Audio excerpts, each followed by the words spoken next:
नमस्कार मंडळी, आपले सगळ्यांचे स्वागत आहे। व्हिडिओच्या टायटलवरनं लक्षात आलं असेल तुम्हाला नेमका विषय कोणता आहे। विषय थोडा संवेदनशील आहे, परंतु प्रत्येकाला ह्या विषयाची माहिती घ्यायला नक्कीच आवडेल, म्हणून हा विषय आणि ह्या विषयासंदर्भात व्हिडिओ मी आज तुम्हाला सादर करत आहे। तेव्हा व्हिडिओ कुठेही स्किप करू नका, पूर्ण व्हिडिओ पहा।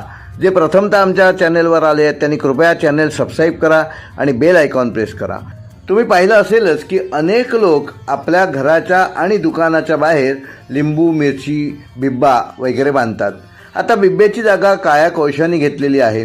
प्रामुख्याने प्रत्येक शनिवारी लिंबू, मिरची बांधली जाते। अनेक जण अमावास्येला देखील बांधतात।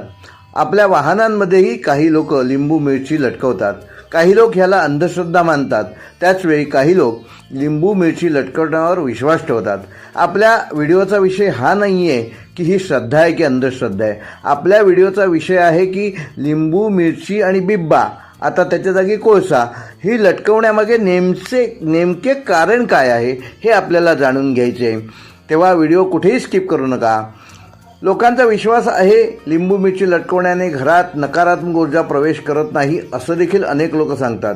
घरावर कोणाची नजर राहत नाही, वाईट शक्तींना दूर ठेवण्यासाठी लोक लिंबू, मिरची घराबाहेर टांगतात। पण घराबाहेर लिंबू, मिरची लटकवण्यामागे एक वैज्ञानिक कारण देखील आहे।